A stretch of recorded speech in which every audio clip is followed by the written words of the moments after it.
Praise the lord. ಪ್ರಿಯ ಸ್ನೇಹಿತರೆ, ಕೊರಿಂಥದವರಿಗೆ ಬರೆದ ಮೊದಲನೇ ಪತ್ರಿಕೆ 3ನೇ ಅಧ್ಯಾಯ 4 ಮತ್ತು 5 ವಚನಗಳು ಓದುವಾಗ ಅಲ್ಲಿ ದೇವರ ವಾಕ್ಯವು ಹೀಗೆ ಸ್ಪಷ್ಟವಾಗಿ ಹೇಳುವಂಥದ್ದಾಗಿದೆ. ಒಬ್ಬನು ನಾನು ಪೌಲನವನೆಂದು ಮತ್ತೊಬ್ಬನು ನಾನು ಅಪೊಲ್ಲೋಸನವನೆಂದು ನೀವು ಹೇಳುತ್ತಿರುವಾಗ ನೀವು ಕೇವಲ ನರಪ್ರಾಣಿಗಳಾಗಿದ್ದೀರಲ್ಲವೇ? ಹಾಗಾದರೆ ಅಪೊಲ್ಲೋಸನೇನು, ಪೌಲನು ಏನು? ಅವರು ಸೇವಕರು. ಅವರ ಮುಖಾಂತರ ನೀವು ಕ್ರಿಸ್ತನನ್ನು ನಂಬುವರಾದಿರಿ. ಕರ್ತನು ಒಬ್ಬೊಬ್ಬನಿಗೆ ದಯಪಾಲಿಸಿದ ಪ್ರಕಾರ ಅವರು ಸೇವೆ ಮಾಡುವವರಾಗಿದ್ದಾರೆ ಎಂಬುದಾಗಿ ಇಲ್ಲಿ ಪೌಲನು ಹೇಳುವಂತಹ ಸಂದೇಶ ಏನಪ್ಪಾ ಅಂತ ಹೇಳಿದ್ರೆ, ಕರ್ತನು ಮಾತ್ರವೇ ಪ್ರಮುಖವಾಗಿರುವಾತನು.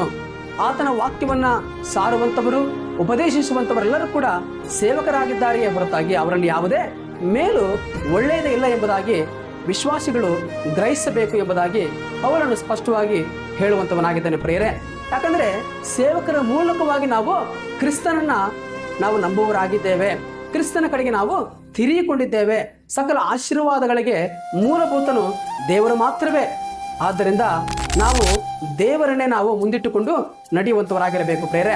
ಆದರೆ ಇಂದಿನ ಪ್ರಸ್ತುತ ದಿನಮಾನಗಳನ್ನ ಕೆಲ ಸಭೆಗಳನ್ನ ನಾವು ನೋಡುವಾಗ ಒಂದು ವರ್ಗದವರು ಒಬ್ಬ ಪಾಸ್ಟರ್ ಕಡೆಗೆ, ಮತ್ತೊಂದು ವರ್ಗದವರು ಮತ್ತೊಬ್ಬ ಪಾಸ್ಟರ್ ಕಡೆಗೆ. ನೋಡಿ, ವಿಶ್ವಾಸಿಗಳು ಪಾಸ್ಟರ್ಗಳಿಗೆ ಅಭಿಮಾನಿಗಳಾಗಿ ಹೋಗ್ತಾ ಇದ್ದಾರೆ.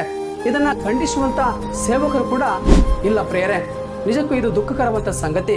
ಪ್ರಿಯ ಆತ್ಮೀಯ ಕ್ರೈಸ್ತ ವಿಶ್ವಾಸಿಗಳೇ, ನೀವುಗಳು ಸೇವಕರನ್ನ ಅಭಿಮಾನಿಸುವುದನ್ನು ಬಿಡ್ರಿ. ನೀವು ಸೇವಕರನ್ನ ಗೌರವಿಸಿರಿ, ಪ್ರೀತಿಸಿರಿ, ಸನ್ಮಾನಿಸಿರಿ.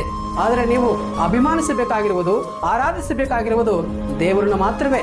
ಆದ್ದರಿಂದ ನೀವುಗಳು ದೇವರಿಗೆ ಅಭಿಮಾನಿಗಳಾಗಿ ಜೀವಿಸುವುದನ್ನು ಕಲಿರಿ. ದೇವರ ಮಾರ್ಗದಲ್ಲಿ ಮುಂದಕ್ಕೆ ಸಾಗುವುದನ್ನು ನೀವು ಪ್ರಯತ್ನಿಸಿರಿ. ಯಾಕಂದ್ರೆ ಇವರೆಲ್ಲರೂ ಕೂಡ ನರಪ್ರಾಣಿಗಳು ಮಾತ್ರವೇ. ದೇವರು ಮಾತ್ರವೇ ಪ್ರಮುಖವಾಗಿರುವಾತನು, ದೇವರು ಮಾತ್ರವೇ ಶ್ರೇಷ್ಠವಾದ ಎಂಬುದಾಗಿ ಜ್ಞಾಪಕದಲ್ಲಿಟ್ಟುಕೊಂಡು ಮುಂದಕ್ಕೆ ನಾವು ಸಾಗುವಂತವರಾಗಿರಬೇಕು ಪ್ರಿಯರೇ.